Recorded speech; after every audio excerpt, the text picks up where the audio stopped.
Guys आज की इस वीडियो में हम बात करने वाले हैं आप गूगल ऐड के नए क्लाइंट को कैसे ढूंढ सकते हैं। अगर आप कोई गूगल ऐड एजेंसी हैं या फिर फ्रीलांसर हैं तो इस वीडियो को एंड तक जरूर देखिएगा, क्योंकि इस वीडियो को देखने के बाद आपको नए क्लाइंट लाने में कभी भी प्रॉब्लम नहीं होगी। मेरा नाम है राहुल गिबलानी, मैं हूं एक डिजिटल मार्केटिंग कोच। आइए स्टार्ट करते हैं।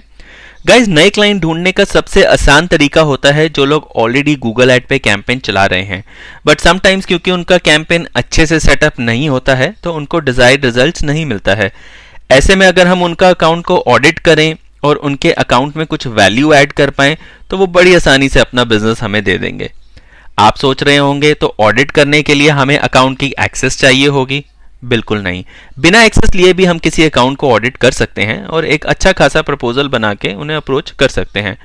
उसके लिए सबसे पहले हमें यह जानना होगा कि हम किस नीश को टारगेट करना चाहते हैं। तो रनिंग अकाउंट फाइंड करने के लिए आप गूगल सर्च पे अपनी नीश से रिलेटेड कीवर्ड सर्च करके एडवर्टाइजर को फाइंड कर सकते हैं, बट इस केस में अगर आप जिन क्लाइंट को अप्रोच करना चाहते हैं वो आपकी लोकेशन को टारगेट नहीं कर रहे हैं तो आप उनकी ऐड नहीं देख पाएंगे। तो या फिर आप कोई VPN यूज करके अपनी लोकेशन को चेंज कर सकते हैं, लेकिन मैं आपको उससे भी आसान तरीका बताने वाला हूं जो कि फ्री ऑफ कॉस्ट है। तो गाइज नए अकाउंट फाइंड करने के लिए सबसे पहले हमें लॉगिन करना होता है अपने गूगल ऐड के अकाउंट के ऊपर। उसके बाद हम क्लिक करेंगे टूल्स एंड सेटिंग्स। उसके बाद हम क्लिक करेंगे ऐड प्रीव्यू एंड डायग्नोसिस। यहां पे हम वो कीवर्ड अपनी नीश से रिलेटेड डाल सकते हैं जिसके एडवर्टाइजर को हम फाइंड कर रहे हैं। तो यहाँ पे जैसे कि मैं कीवर्ड यूज किया है वर्चुअल असिस्टेंट, और मैं लोकेशन चूज कर सकता हूँ जिस लोकेशन को मैं टारगेट करना चाहता हूँ या जिस एडवर्टाइजर को मैं ढूंढना चाहता हूँ जो कि उस पर्टिकुलर लोकेशन के अंदर अपनी ऐड चला रहे हो। तो यहाँ पे मैं लोकेशन चूज कर लेता हूँ United states, language English, device mobile desktop आप कुछ भी यूज कर सकते हैं। अब गाइस उसके बाद आप ये एरर आ रहा होगा your add is not showing, आप इसको इग्नोर कर सकते हैं। ये एक्चुअली टूल होता है एड प्रीव्यू एंड डायग्नोसिस, जिसका मतलब होता है कि जब हम कोई कैंपेन चलाते हैं अपने इस अकाउंट के थ्रू तो हम ये चेक करते हैं कि हमारी एड जो है वो चल रही है या नहीं चल रही है, और चल रही है तो कौन सी पोजीशन पे चल रही है, तो वहाँ पे हमें उसका एक प्रीव्यू देखने को मिल जाता है। बट उसके साथ साथ हमें ये भी पता चल जाता है यहाँ पे कि हमारे जो कॉम्पिटिटर हैं उस लोकेशन में उनकी ऐड कहाँ पे चल रही है। तो उसी टूल का मैं फ़ायदा उठाऊंगा यहाँ पे। तो यहाँ पे मैं जैसे कि देख पा रहा हूँ इस कीवर्ड से काफ़ी सारे एडवर्टाइज़र ऐड चला रहे हैं। तो अब मैं क्या करूँगा कि इनमें से किसी भी कीवर्ड जिनको भी मैं ऑडिट करना चाहता हूं उसकी साइट को मैं यहां से कॉपी कर लूंगा कुछ इस तरीके से।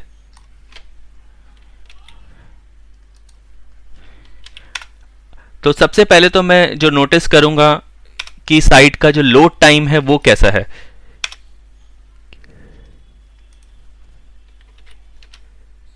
क्योंकि किसी भी साइट की परफॉर्मेंस के लिए उसकी एड परफॉर्मेंस के लिए या कैंपेन परफॉर्मेंस के लिए साइट का लोड टाइम अच्छा होना बहुत ज़रूरी है, क्योंकि इससे बाउंस रेट बढ़ता है और जिससे क्वालिटी स्कोर पे बहुत ज़्यादा असर पड़ता है। और उसके बाद जो कुछ चीज़ें मैं चेक करूँगा, जैसे कि साइट का डिज़ाइन काफ़ी ठीक ठाक सा लग रहा है मेरे को।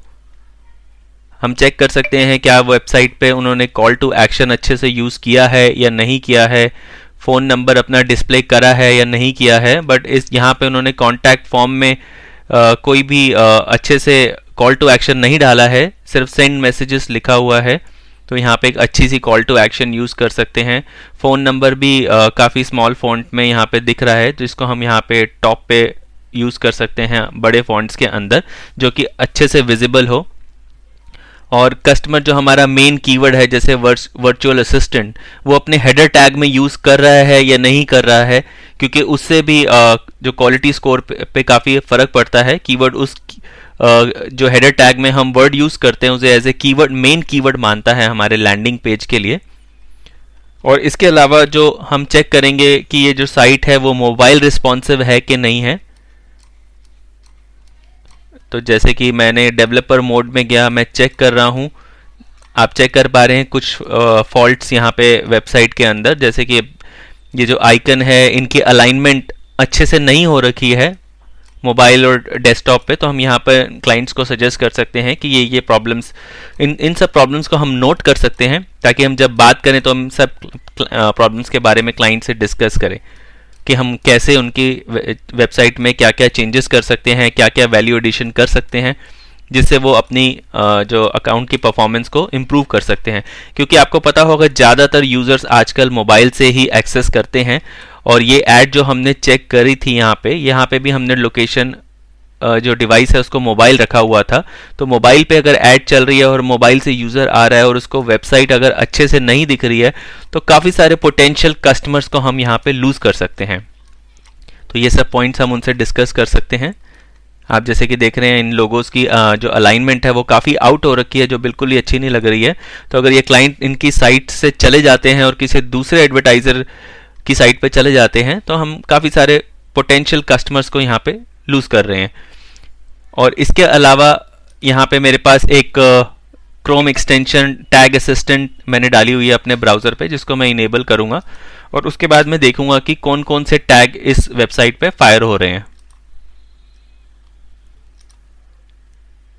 देखिए, इस वेबसाइट के ऊपर कोई भी टैग अभी इंस्टॉल नहीं हो रखे हैं, जो कि एक बहुत अच्छा पॉइंट हमें मिल जाता है, क्योंकि जब भी हम कोई कैंपेन चलाते हैं तो हमारे गूगल के ऊपर हम गूगल ऐड चलाने के लिए उसको अपने रिजल्ट को मेजर करने के लिए कुछ टैग हम अपनी वेबसाइट पे इंस्टॉल करते हैं, जैसे कि Google tag manager, Google analytics और गूगल रीमार्केटिंग।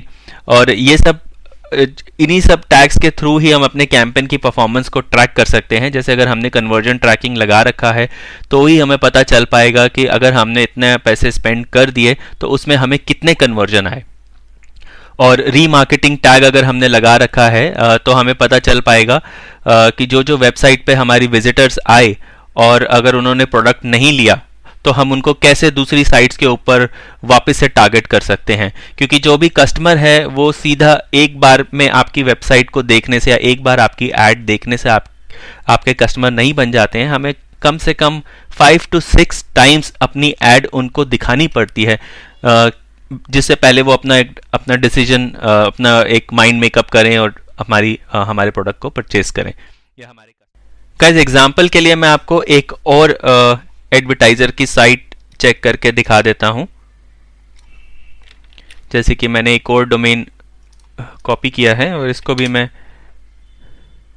ओपन कर लेता हूं नए टैब के अंदर।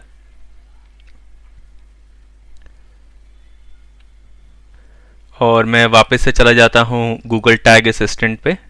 देखिए गाइस, जैसे कि मैं आपको बता रहा था पहले कि अगर आपने कोई भी टैग नहीं लगा रखे हैं तो आपको क्या क्या नुकसान उठाना पड़ सकता है उसका।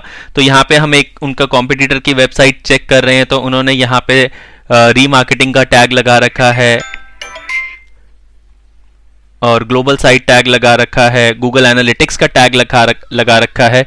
तो हम अपने क्लाइंट्स को बता सकते हैं कि ये टैग इनकी क्या इंपॉर्टेंस है और इनको लगाना कितना जरूरी है। तो गाइज, हमें यहाँ पे काफ़ी सारे पॉइंट्स मिल जाते हैं अपने प्रोस्पेक्ट्स के साथ एक कनेक्शन इस्टेब्लिश करने के लिए, एक कॉन्वर्सेशन को स्टार्ट करने के लिए। और हम इन क्लाइंट्स को फाइंड कर सकते हैं। जैसे कि हमें एक एडवर्टाइज़र का नाम पता चल गया तो हम इन्हें सोशल मीडिया प्लेटफॉर्म पे फाइंड कर सकते हैं। हम इनको इनके कॉन्टैक्ट नंबर पे कॉल करके अप्रोच कर सकते हैं यहाँ से हम, या फिर इनकी ईमेल एड्रेस वेबसाइट से निकाल के उस पर भी उनको कॉन्टैक्ट कर सकते हैं। और एक बार जब हमारी कॉन्वर्सेशन इनसे स्टार्ट हो जाती है तो हम इन्हें एक फर्दर एनालिसिस प्रपोज कर सकते हैं, वो भी फ्री ऑफ कॉस्ट, जिससे वो अपनी अकाउंट की एक्सेस हमें देने के लिए अग्री कर जाएंगे। और एक बार, चाहे वो रीड ओनली एक्सेस ही क्यों ना हो, एक बार वो हमें अपने अकाउंट की जब एक्सेस दे देते हैं, उनका एक थोड़ा कॉन्फिडेंस हमारे में बिल्डअप हो जाता है, तो हम उनके अकाउंट की फर्दर एनालिसिस कर सकते हैं। जैसे उनकी CTR कितनी है, उनका जो अकाउंट में नेगेटिव कीवर्ड्स कितने हैं और कीवर्ड्स की थीम्स वगैरह, एक अकाउंट स्ट्रक्चर उनका कैसा है और उनके अकाउंट का ऑप्टिमाइजेशन स्कोर कितना है। इन सब चीज़ों को हम अच्छे से एनालिसिस करके एक अच्छा खासा प्रपोजल बना के हम उनको अप्रोच करेंगे। तो आई एम श्योर कि वो अपना बिजनेस हमारे को ज़रूर देना चाहेंगे। तो आशा करता हूँ कि मेरी वीडियो आपको पसंद आई होगी। और if you have any questions, please feel free to write in the comments below. And I will be creating a new video soon for selling Facebook ads as well. If you like this video, Please don't forget to subscribe my channel and do click on the red icon so that you can get all updates for my new video as well. Thank you so much for watching this video.